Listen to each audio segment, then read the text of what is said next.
of education and it's in terms of its purpose and effect in a broader, more conceptual sense, exploring some of the philosophical underpinnings. Is that a little better? Is this mic working? I don't know. It's not working. I don't know if I turn it on or off. Anyway, okay. Oh, is there? Don't mind me if I do something there. Oh.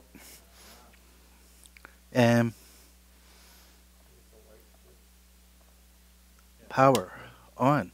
There you go. That always helps. Does that help? Well, now we've done it.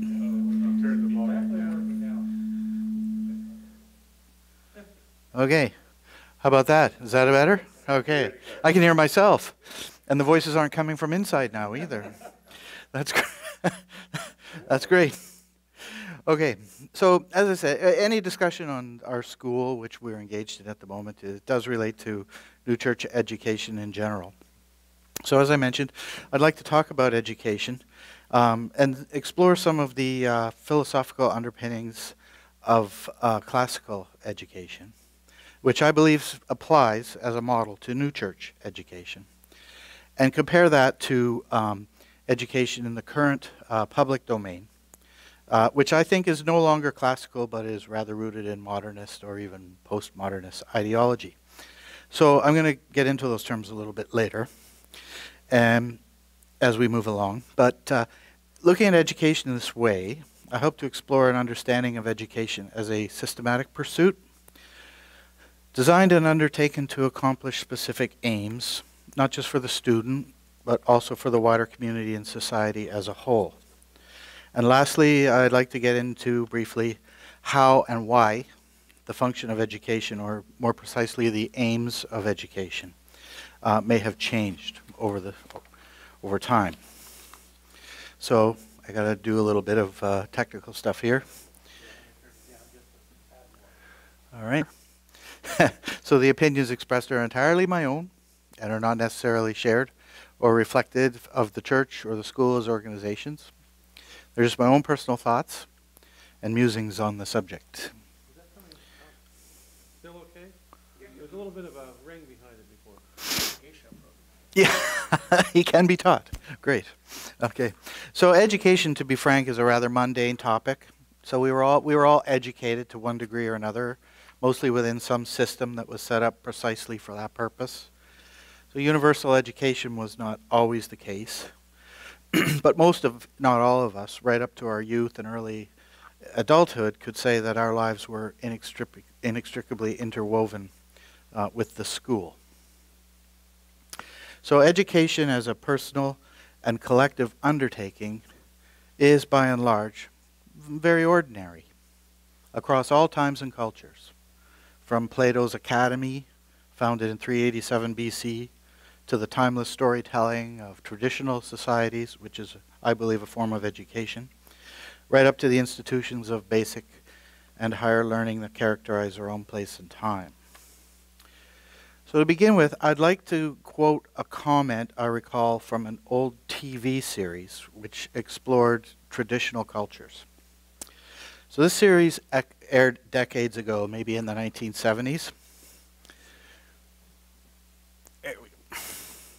So paraphrasing it as best as I can remember, and to be quite honest, I don't remember a whole lot from the 1970s. But I do remember hearing this, that the point was made in relation to education in those traditional social structures, that the questions that one asks are important. But just as important, and maybe more important, is who answers them. So in other words, education, the preservation and sharing of truth, both sacred and practical, the sapientia and the scientia, which we'll get back to, our terms we'll get back to in a moment, was the primary means of enculturation. This may have been more evident in the simpler structures of traditional societies, but enculturation, for better or worse, is also a feature of what education is all about in our own place and time. This is an important point. Education as enculturation. We know the etymological derivation of the English word education as a common noun, and to educate as the associated verb, which comes from a group of Latin words, principally educare, e plus duco. The term e means out of, and duco means to lead, from which, by the way, we get the aristocratic title of duke, which means leader. So according to the meaning of the word, to educate someone or to be educated is to lead someone out or be led out by someone. So we might ask, out of what? So we can easily name ignorance.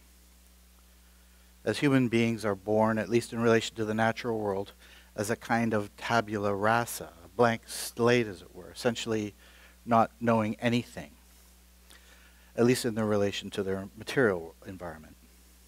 And Swedenborg discusses this condition. So we could debate about what he says, but I think by and large the overall empirical evidence suggests that we can safely accept the general idea as true. We can also ask the question, into what? If education is to lead out, then what precisely are we being led into when we're being educated? So here's a statement that I would like you to think about as we move through this subject. I'll just click here. Okay. So education traditionally is the means of leading and introducing the new generation into established society and culture. That is, ways and modes of exercising their humanity, bequeathed to the young as an inheritance or heritage by pre-existing generations, according to the manner in which the collective past generations best understood divine purpose and meaning evident in the world, and had developed the society and culture to reflect those beliefs. A practical illustration of this phenomena is from a primer on spelling and grammar, which was used by elementary school students in Puritan New England in the early 19th century. School children were taught the 3 R's. And I think whoever coined that phrase must have had a real frontier sense of humor, reading, writing, and arithmetic. And they learned to read by use of the Bible and other religious texts as a source, which is not surprising. But it is often commented on that the Puritan educational materials for young children were particularly morbid. So here's a simple example. Life and the grave, 2 different lessons give. Life teaches how to die, and death teaches how to live. Those are little kids. So that's from, I think, 1811. So the Puritan primer is rife with references to death, dying, and the fragility of life in a way that might make us believe that those people in that place and time were morbidly obsessed with death. So here's a little representation of the alphabet, and when he gets to X, it's Xerxes the Great did die, and so must you and I. And there are other sort of similarly toned little quips for each of the letters. So, but we might be tempted to rationally attribute this obsession with their religion. But when you realize that in early colonial North America, lifespans were low, infant mortality was high, often including the death of the mother in labor. Frontier medicine was crude and usually not available. We can understand why death was a subject that could not be avoided. In those communities, the likelihood was high that before you were even out of your teens, you would experience the death of your parents, aunts, uncles, even siblings. And death wasn't the antiseptic clinical experience we might associate with hospice stays and closed casket funerals in special homes that we have today. The deceased were often laid out on the kitchen table. Burials of close family members and neighbors were in the ground adjacent to the church that you went to every week. In that reality, the experience of death was a frequent event that everyone had to be prepared for. So the children were taught about it as part of their education, as a means of enculturating them to the inevitable reality that they were sure to face.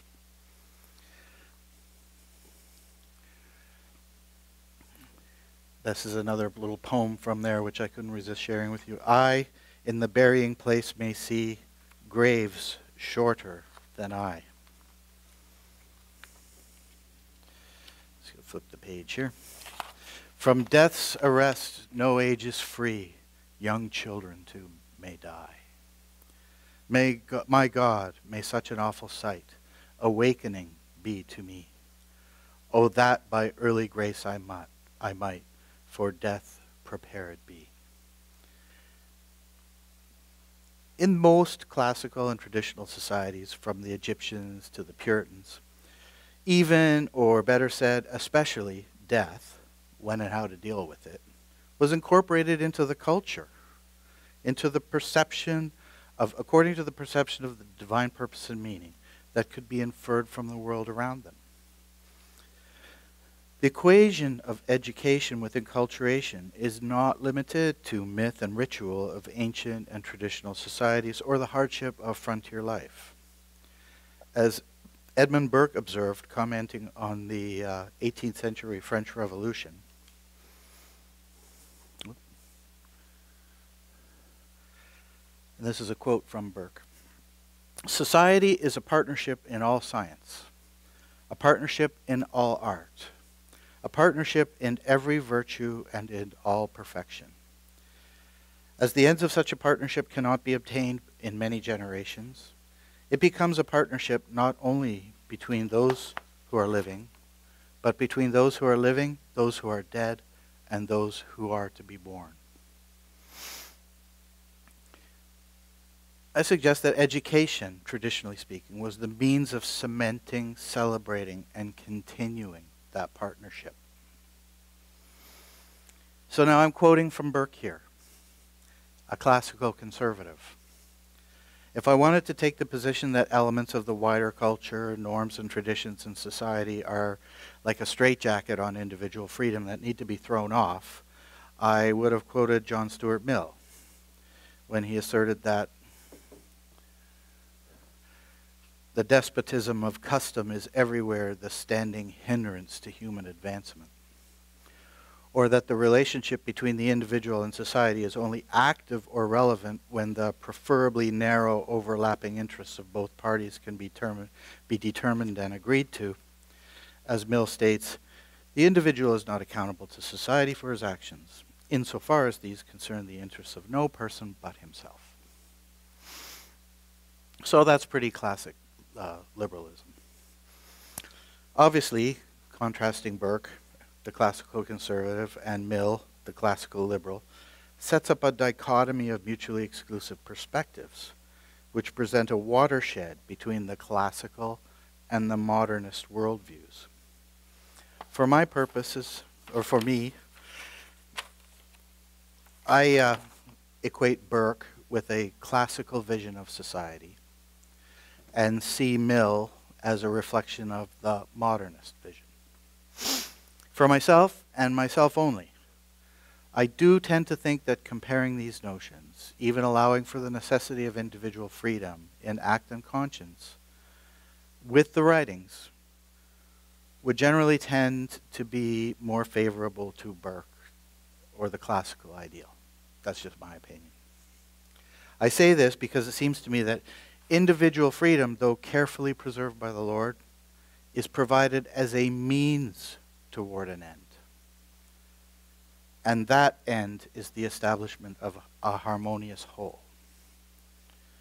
Humans are given the faculties of liberty and rationality to act in freedom according to conscience. This is true in effect, But we know that we are held by the Lord in a carefully managed equilibrium between good and evil influences, heaven and hell, that allows the perception and feeling of freedom.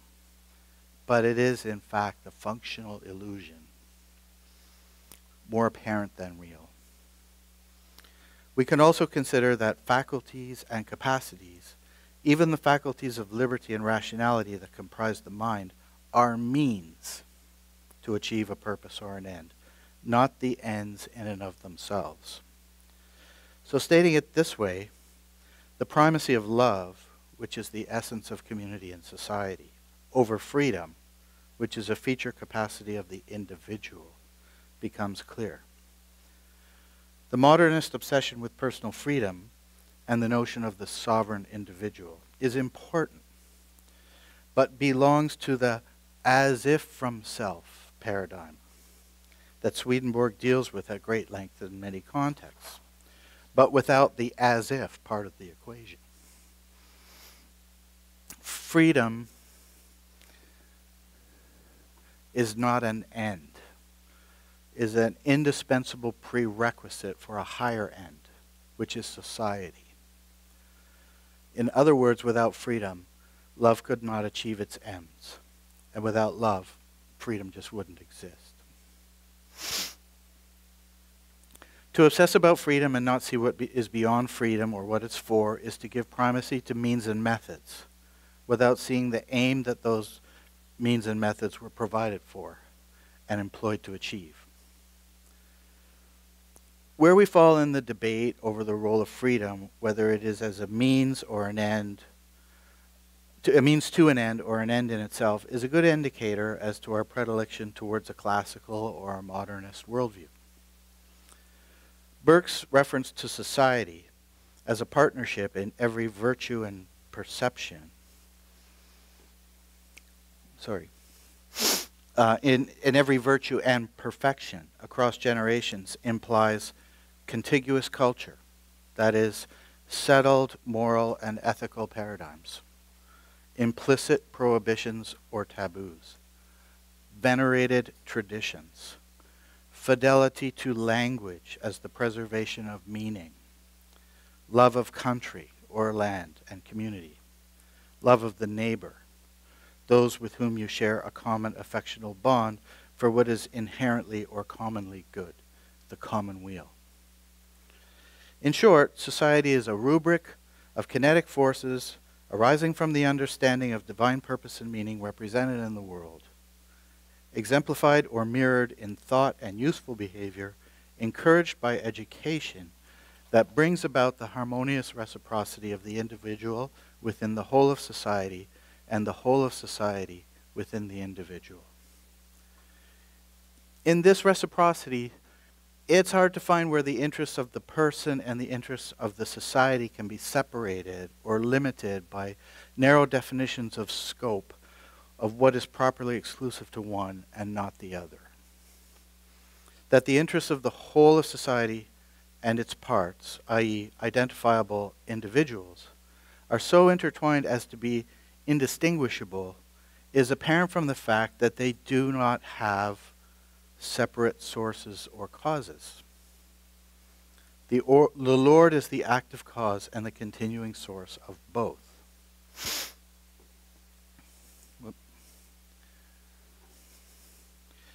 So when you can look into Swedenborg's comments on the nature of angelic societies in Divine Love and Wisdom, where he states that when everyone performs their service, rightly, honestly, justly, the whole is maintained in the common good, and this is what it is to be in the Lord, since everything that flows in from the Lord is a useful endeavor, which flows from the parts into the whole, and from the whole into the parts. The parts there are the angels, and the whole is the society in which they live. This paradigm is the foundation of the classical view of the world. Education in that worldview takes on a clearly identifiable character. Specifically, that it is the responsibility of each person to understand the divine meaning and purpose represented in the world and to conform our affections and intentions through useful service so as not to be opposed to it or to act against it.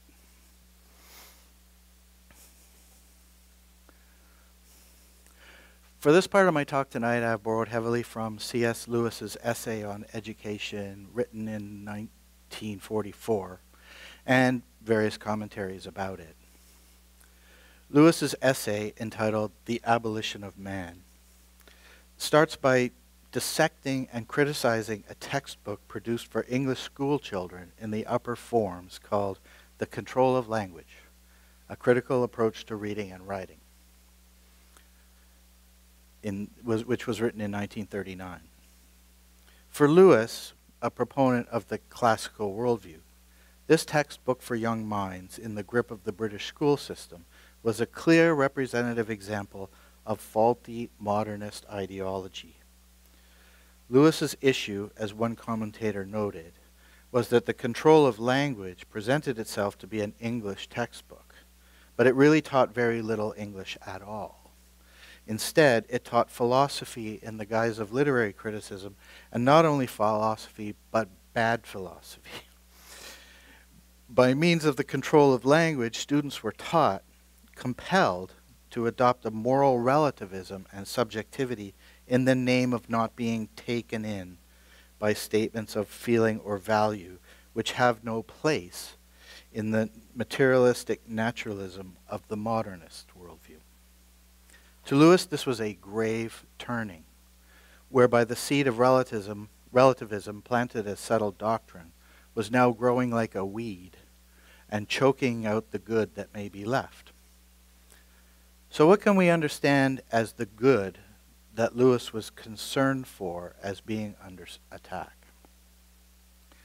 To understand the difference between classical education and modern education, Lewis has had to point out, as I have tried to do so far, the difference between the classical world and the modern world, i.e. classical culture and modern culture. In the classical view, as taught by ancient thinkers such as Plato, Aristotle, Augustine, the purpose of education was to train children in ordinate affections, or how to order and conform our loves, in Swedenborg's terms. This education primarily involves a rudimentary discipline required to approve and disprove what ought to be accepted and rejected according to an objective set of values, to love the good and eschew the bad.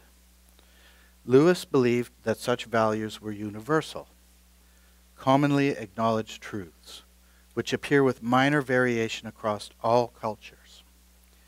He referred to these objective values as the Tao, or the way, and claimed that they were natural principles with a supernatural origin.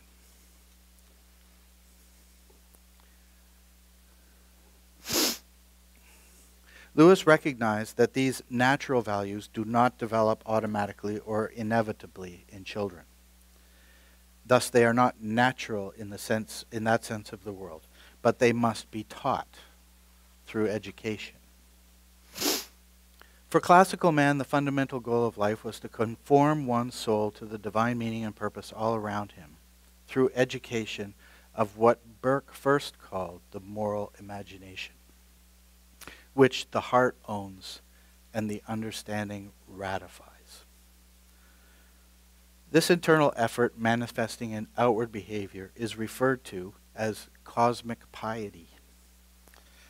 This piety has as its basis the a priori assumption that the creative world is filled with divine purpose and meaning, and that exists objectively outside of us, and our piety is our subjective reactions to it.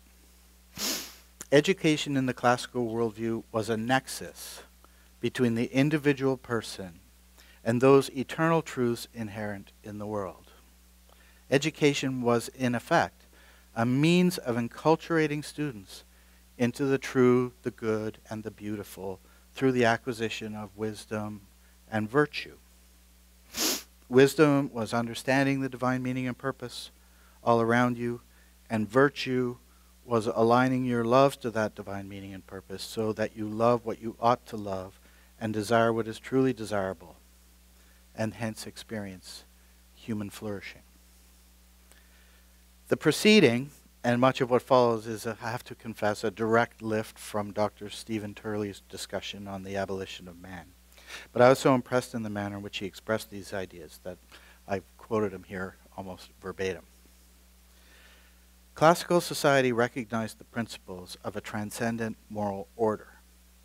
The challenge and purpose of society was to conform to that order in a prudent manner. Lewis observes that in the modern age, there is a presentation of a completely different world.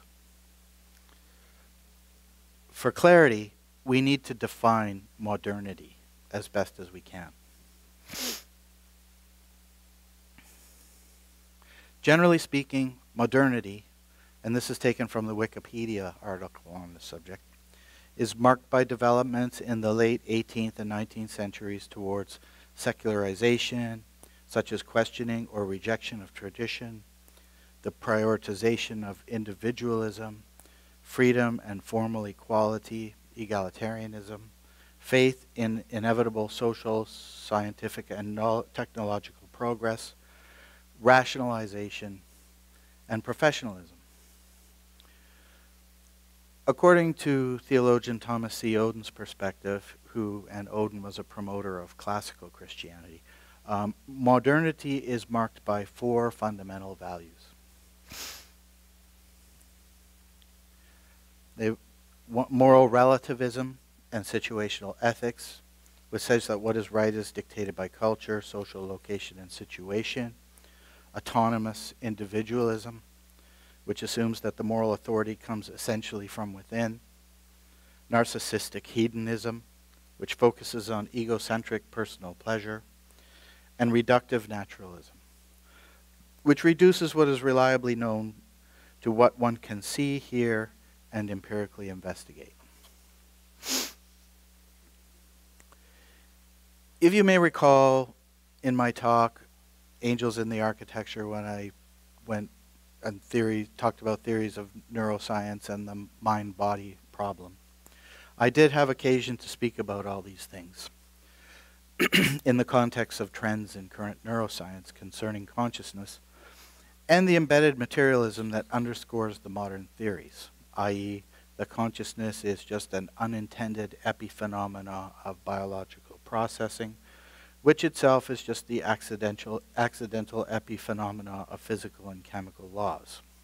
So I won't get into that in any more detail, but Lewis observed, and I think correctly, that the modern age was not interested in conforming the soul to the divine meaning and purpose all around us, because in the modern age, as can be inferred by its fundamental values, cited above, we just don't believe there's any divine meaning or purpose. The world is just biological, physical, and chemical causal laws to be understood solely scientifically. Modern materialism asserts as a universal truth, while denying universal truths, that all physical effects have to have a physical cause. A transcendent moral order, or anything transcendent at all, such as Burke's moral imagination, is literal nonsense. There is no divine meaning, there is no purpose behind it all. The world is inherently meaningless and indifferent. If that is the case, then according to modernity, what is the ultimate goal? The ultimate goal, as Turley elucidating Lewis points out, is not to conform or submit my soul to the divine meaning and purpose, or to be educated in that endeavor. The ultimate goal implicit in modernist ideology now is to conform meaningless, purposeless nature to my own desires and my own ambitions. This contrast perhaps best represents the antithesis between classical and modernist worldviews. In the classical world, I submit to conform my desires and ambitions to objective reality around me that is reflective of divine meaning and purpose. While in the modernist worldview, I engage to conform meaningless, purposeless nature to me. The way that meaningless, purposeless nature is conformed to my ambitions is principally through the mechanisms of power and manipulation, namely the institutions that are driven by those mechanisms, science, technology, and the state, and that includes education. Lewis opined that education in that world is divorced from the true, the good, and the beautiful. It cares nothing about wisdom and virtue, sapientia. Now it cares primarily about acquiring information, scientia, useful for the subjugation of nature. Owing to the sovereignty of the individual, embedded in modernist and even more so in postmodernist ideology, whatever meaning you want to give to all those facts is entirely up to you. Turley expounds Lewis's observations and suggests that in such a world, the pursuit of wisdom and virtue is not a feature. The very things that used to define our humanity, wisdom, virtue, truth, goodness, and beauty, have all been cut off. When we consider the shift from classical to modernist and subsequently to the postmodernist age, it was education as enculturation, such as the moral relativism infused in the control of language, that transitioned that stage. Again, the relevance of questions that you are encouraged or even allowed to ask is determined by who answers them. In the classical view, the Tao, or the way that Lewis talks about it, was the motive for education. The motive to educate or lead out was based on the acknowledgement that latent capacity exists in all humans in the faculties of rationality and liberty that need to be guided or led in order to develop the embedded spiritual potential by formation of what Burke's moral imagination represented.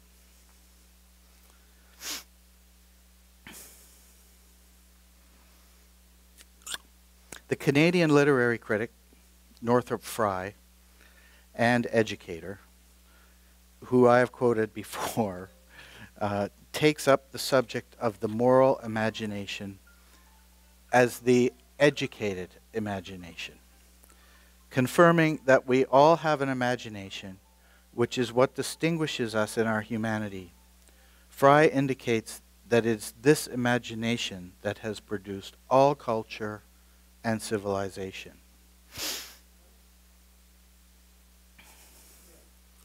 Frye points out that we only have two choices: to be in the possession of an ignorant imagination or an educated one.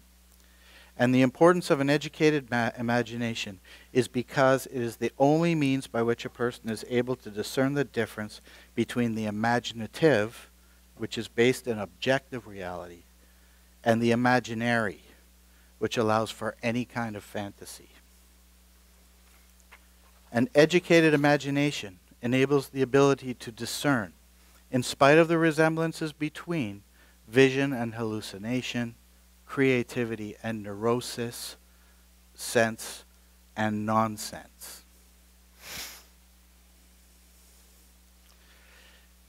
In the modernist, postmodernist view, the Tao is not the motive for education, but the product of education. Lewis states, the conditioner. Oh, did I? Maybe I can go back. I'm always trying to go back. There we go.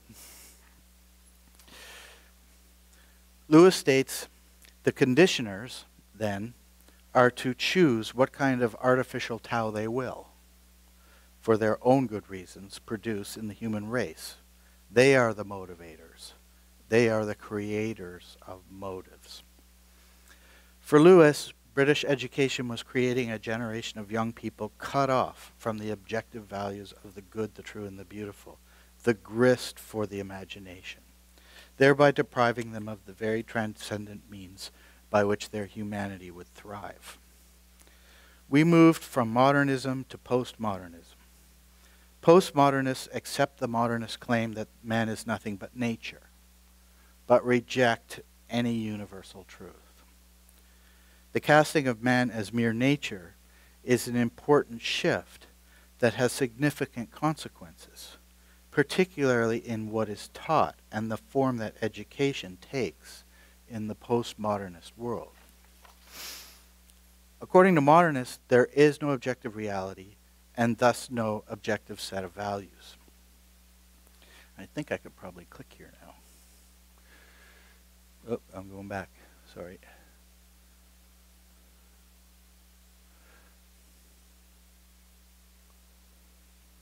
Right. There is no objective set of values. There is no objective natural reality and thus no objective set of values.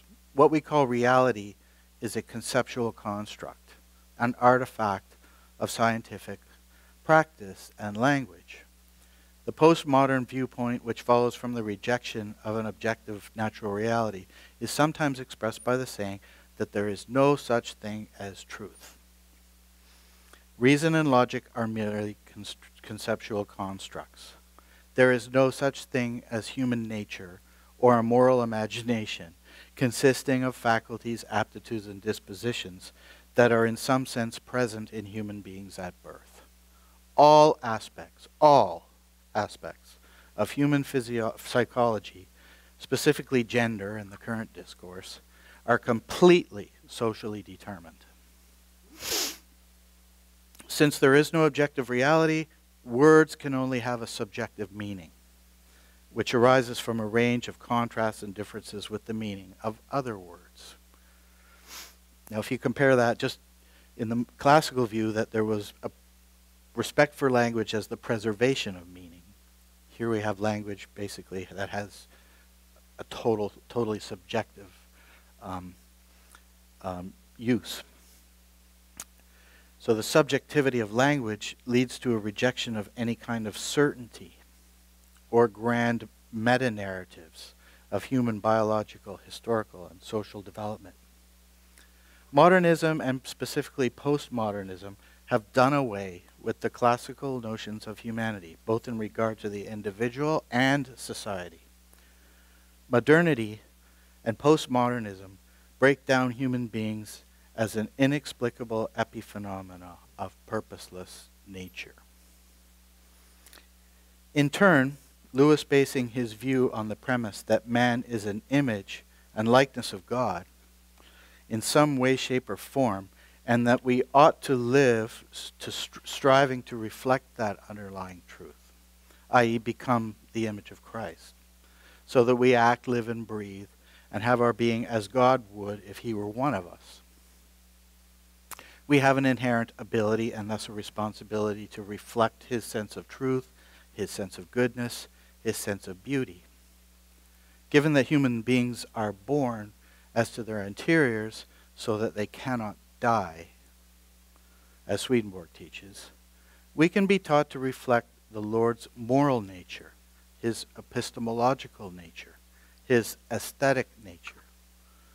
Modernism, of course, rejects all this and asserts that man is simply the product of nature and no less a part of nature than anything else that exists in the natural world. Turley again points out that Lewis recognized, apart from any sense of obligation, social, collective, cultural obligation to be good because it's good to be good, an objective value. Apart from that, all things are power. Something is good because someone had the power to impose it on us. Secularism in the forms of consumerism and constant entertainment was the weak force that was supposed to hold all that together. We could imply some logic and speculate that if the greatest good is to conform meaningless, purposeless nature to my own ambitions and desires, and if man is simply nature, then by definition, it's good to control and manipulate human beings. This comes up actually in the 3rd chapter of The Abolition of Man, which gives a little bit of a sense as to why he chose the title that he did. Man,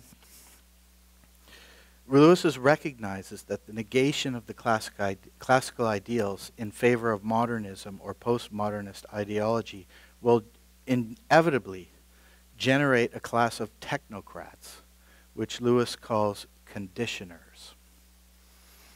If postmodernists are intent, as I believe they wholly are, to impose a table of values which dismisses the existence of objective values and all classical ideas, then the only way that imposition can be accomplished is through power in the forms of censorship, the eradication of free expression, coercive indoctrination in right think and wrong think, conditioning under threat of harm for non-compliance. If we look at countries where a forced table of values based on postmodernist ideology are in effect, then this is what we see. North Korea, China, and in some certain areas in the West as well. In the closing chapter of The Abolition of Man, Lewis states, whoops, did I go back again? The man molders of the new age will be armed with the powers of an omnicompetent state and an irresistible scientific technique. We shall get at last a race of conditioners who can really cut out all posterity in what shape they please. This is what education looks like in the postmodernist world.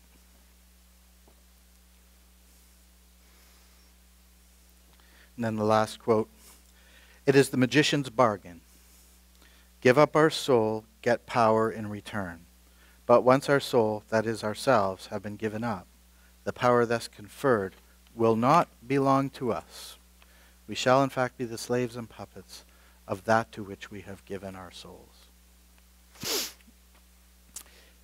In the New Church, we are quite familiar with the meta-narrative that the final end and purpose of all creation is a heaven from the human race. As meta-narratives go, that's about as meta as a narrative can be. And since postmodernists reject meta-narratives in general, and this one vehemently in particular, it's obvious that postmodernism doesn't have a future.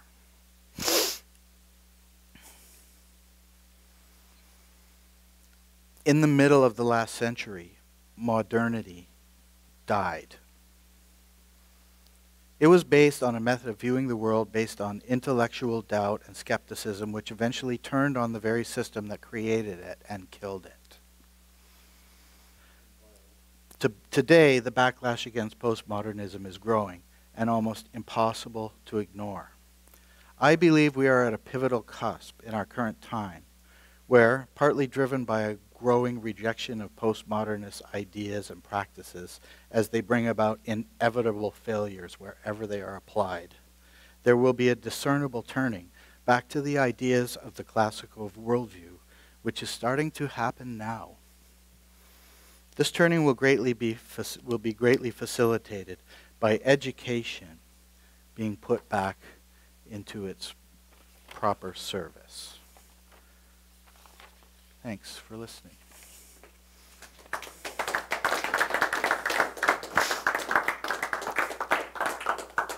And I'll just give you one little quote to chew on. Before you sit down, Yeah?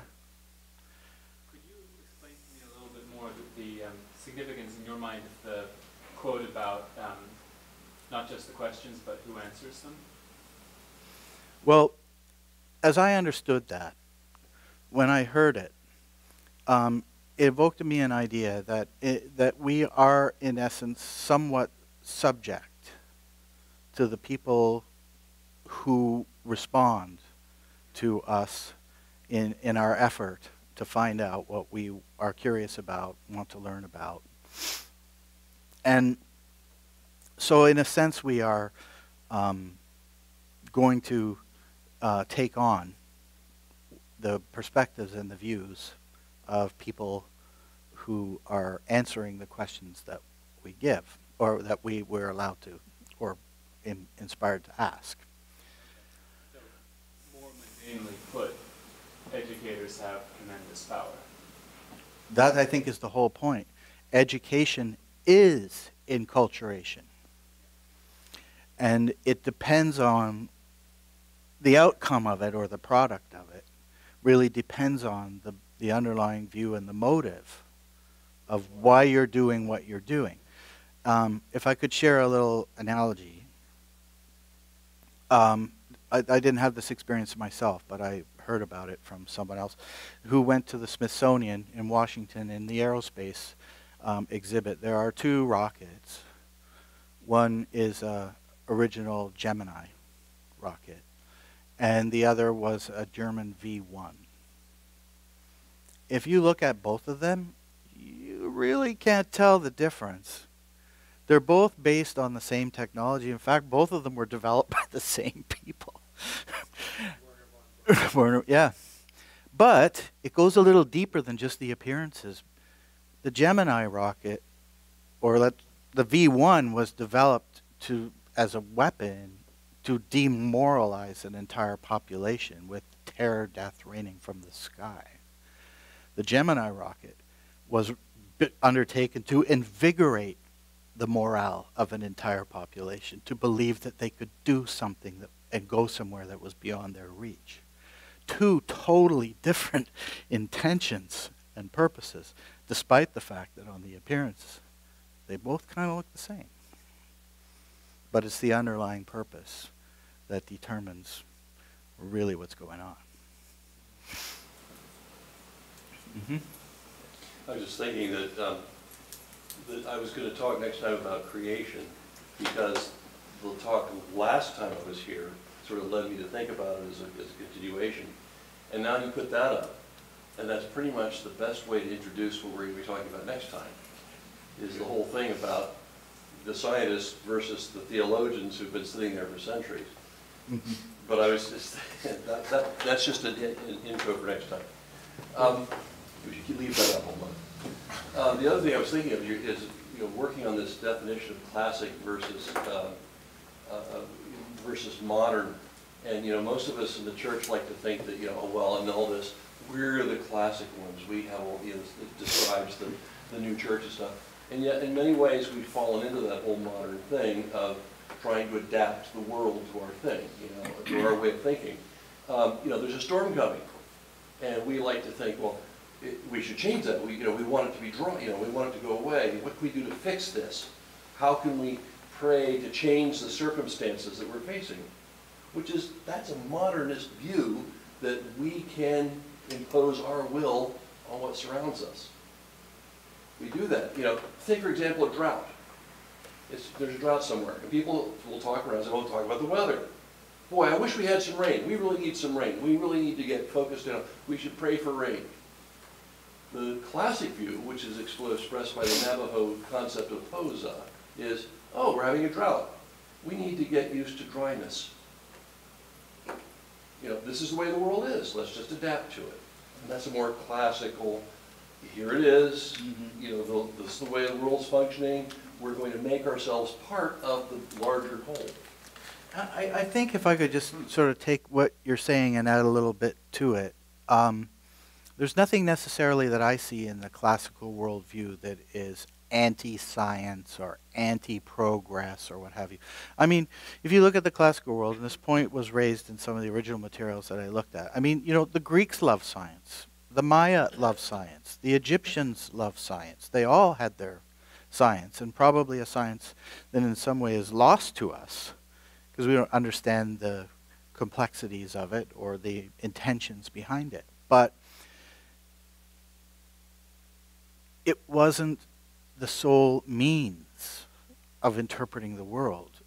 It was a servant to other perspectives and understandings.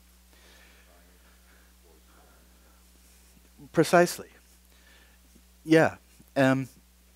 So, I mean, the thing, like in one of the last talk I gave, like going several back when about the mind-body problem, is that, the Western view came from Descartes in his, I doubt, therefore I think, therefore I am.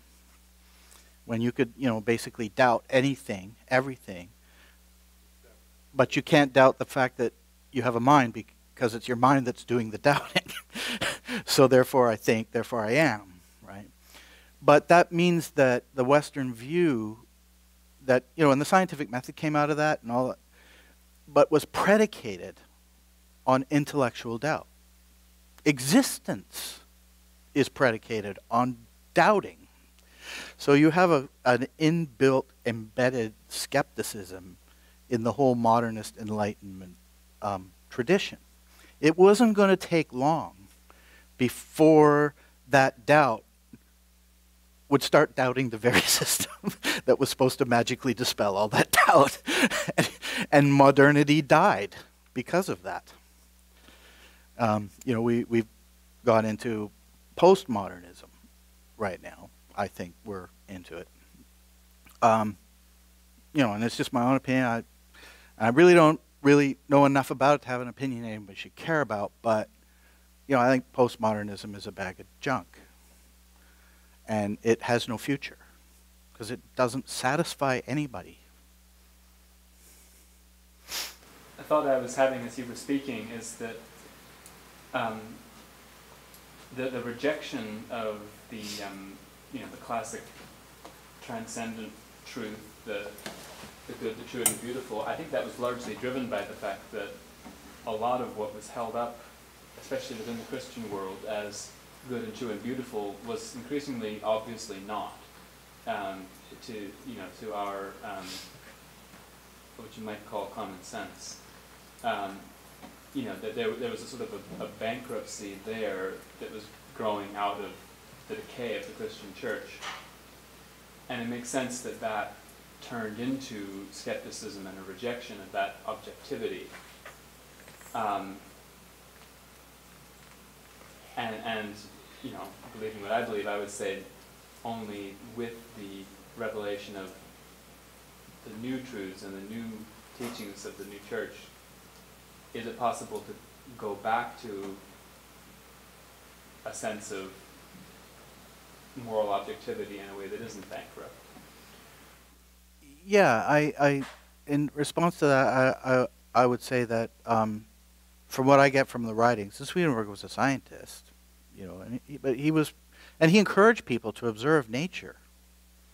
But from the manner in which he encouraged them, it was pretty clear to me that you could see divine meaning in nature, but you can't derive divine meaning from nature. You have to have revelation to expose what the meaning and purpose is in order to be able to see it in the physical world around you. And that it sort of gives sort of ties in a little bit to the quote here, I think. Revelation is the stick you use to clear the cobwebs, as it were. Yeah, I lost my train of thought. I'm sorry. That's okay.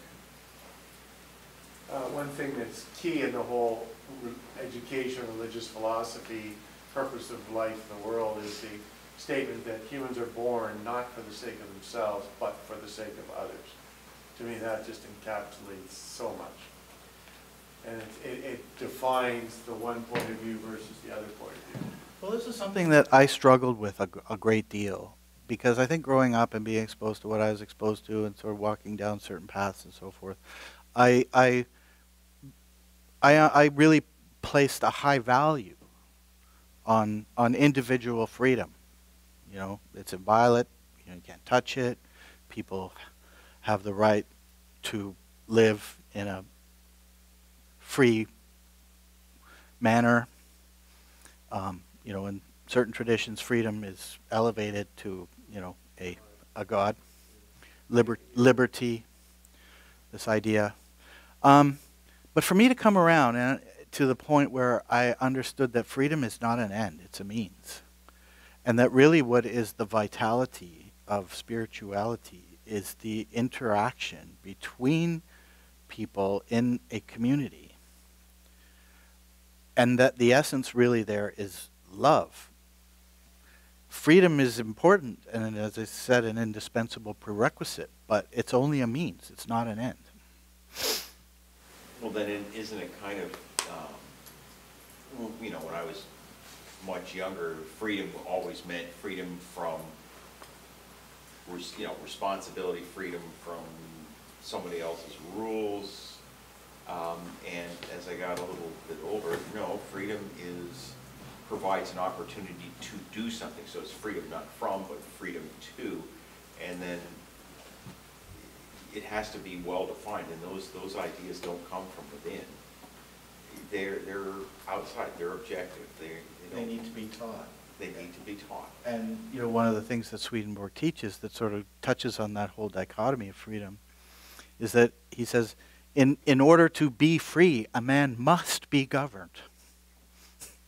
And but the moment he senses he's governed, he thinks he's not free.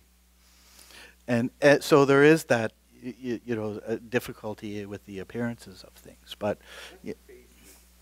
Isn't it kind of like, you know, well, I think psychologists talk about you go from dependence to independence to interdependence. You know, and independence and freedom and my way or no way is a phase maybe we all have to, you know, go through. But it's Why not. that's rational, if that's the right thing.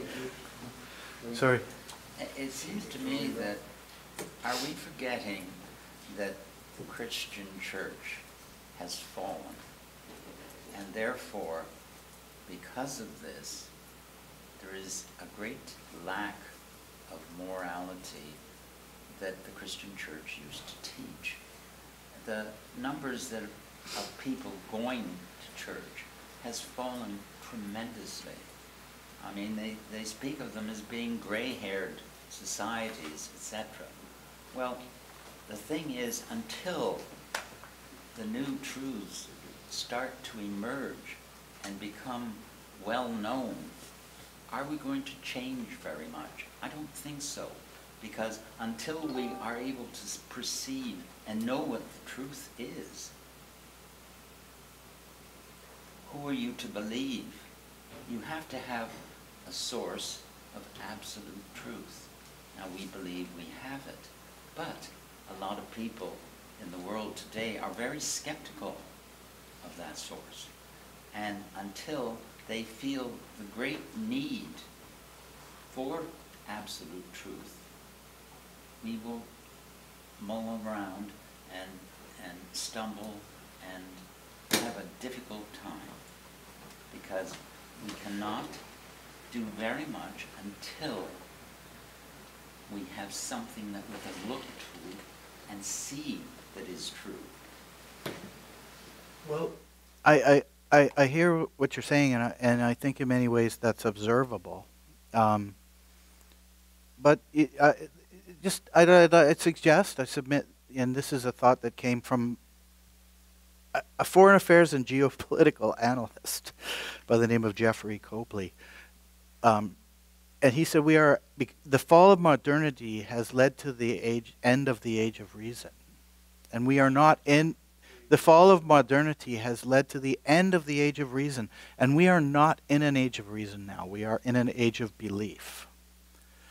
And this is a lot of, and I suggest, and is backlash to postmodernist ideals, because they don't supply any of the standard identity markers that people feel they need in order to be secure.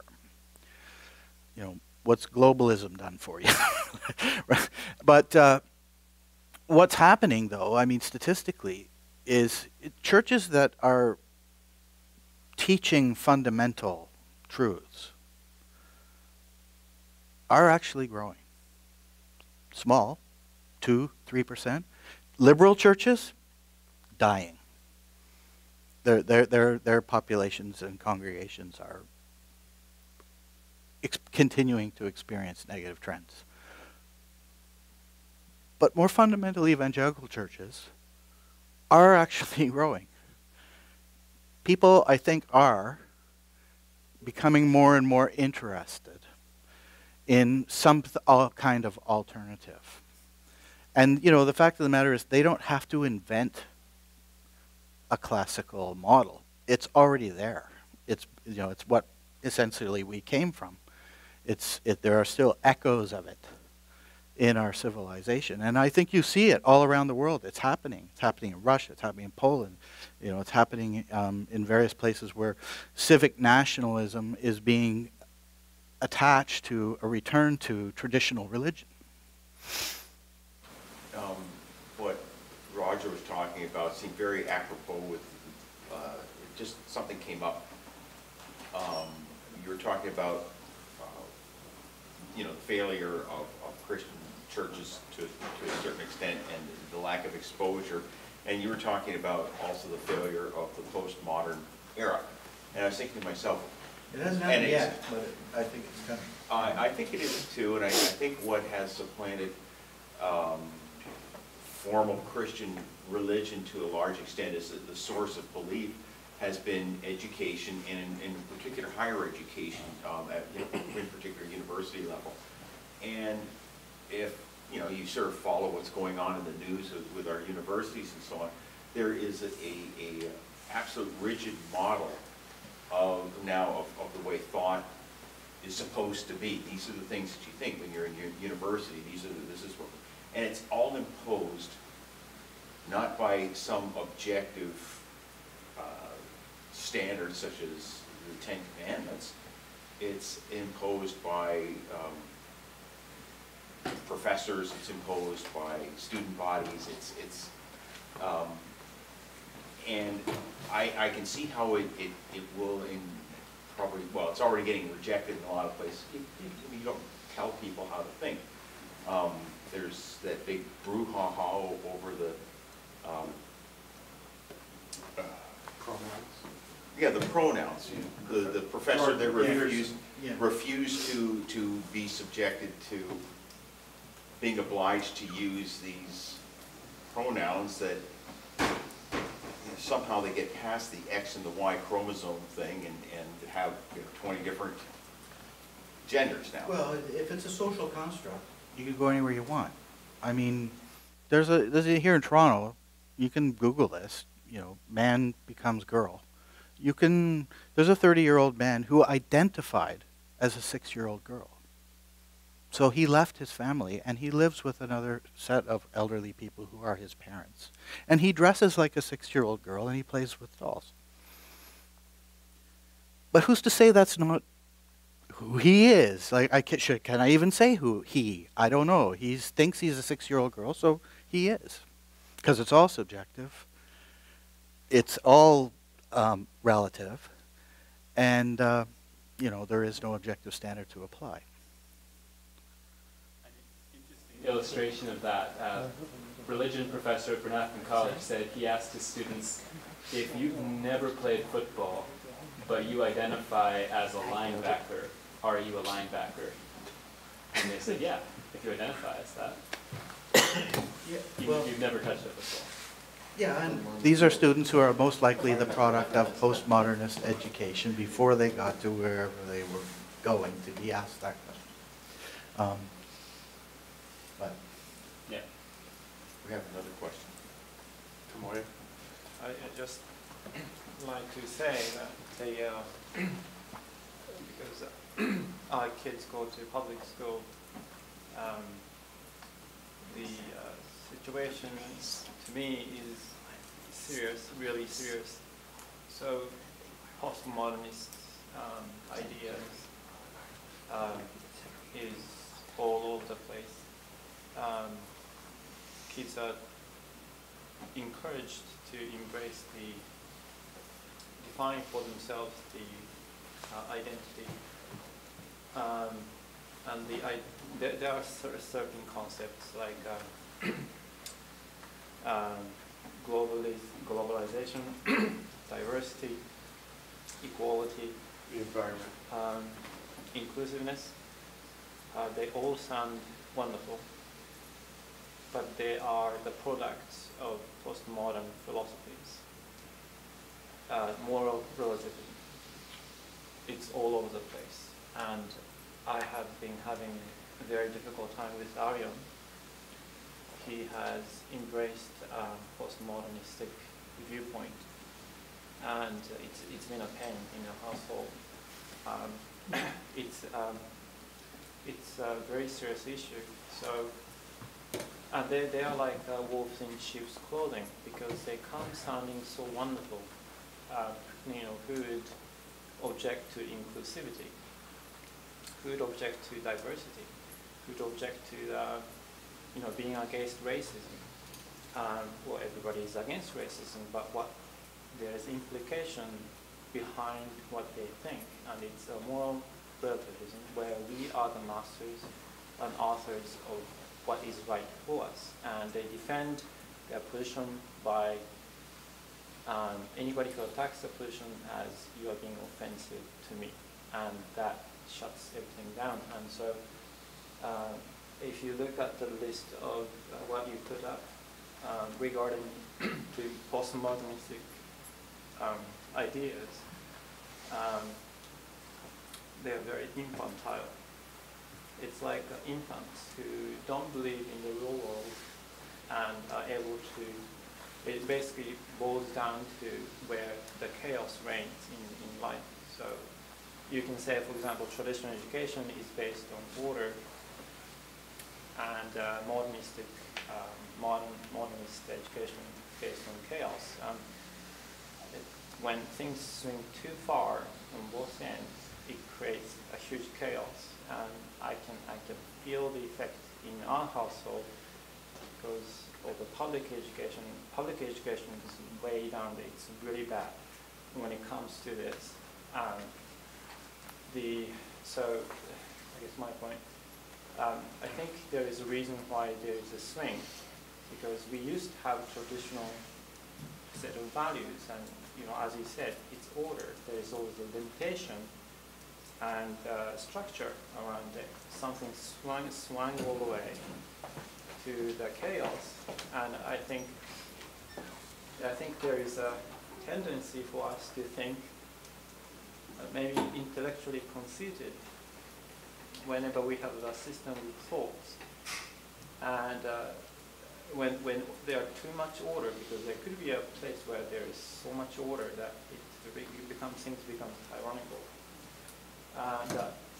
That becomes probably the force to bring people who are not quite in a channel of the order to think both ways, maybe push them too far, and you see the violence and so on. Maybe that happened, I do not know. And then people will start to think, well, we need to be compassionate and charitable to these people who have been offended or couldn't really fit into order.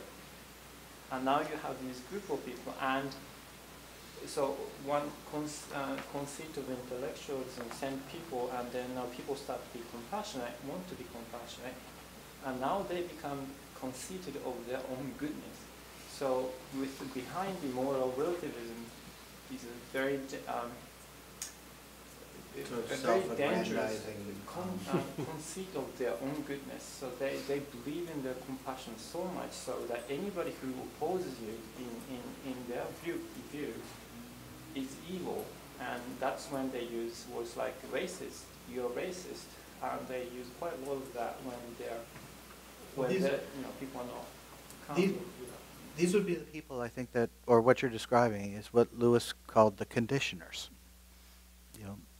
Their role in education is not to lead out or into. They are leading people out to liberty. Well, they are not. Or utopia. Yeah. Well, doesn't that sort of make you a slave to your own ego then? Yep. But the dangerous part is that we are not aware of that we are being slave to it, because we are intoxicated by our capacity to be good, and we sound good when we say, well, inclusivity, for example, diversity. That's a wonderful idea, especially in Toronto. That's huge marker. But there's a conceit of compassion that we are the agent that be able to do good. And of course, whenever people talk about it, we don't talk about good coming from something divine higher than ourselves. We attribute all the goodness to ourselves. So basically, it's a talk that we can talk about with any reference at all to the divine. So that philosophy is very much permeated in the public education system today. I don't know if it's getting better or... Yeah, well, things have changed over the decades. I saw Laura giving a speech at the Runnymede Club, and he said, in 1960, if you said, I have a dream that a man should be judged by the content of his character and not by the color of his skin, you would have been a radical. If you said that in 1990, you'd be a liberal. If you say it today, you're a racist. So things have changed, over a period of time that we can see. But I think that there will be a burgeoning renaissance that will maybe arise initially from a backlash, and it may have the ugly aspects of looking like a backlash. It may have the appearance of retreating out of fear into safety, as people return to traditional, more, identifiable and secure forums where they can live and in their community and so forth. They're renewing their adherence and attachments to things like land and community and language and so forth, and tradition. And even race. Yeah, and even race. And I think that, unfortunately, the collapse of postmodernism is either going to drive us into a kind of ethno-nationalism, where exactly what you're describing could happen. And in certain parts of the world that is happening. Or it could drive us into a civic nationalism. Where thing is popping up, but I'm seeing it more and more often about saying, actually, from any point of view, there really is only one race, because we can all agree with each other and so forth. They're just people. It's one race.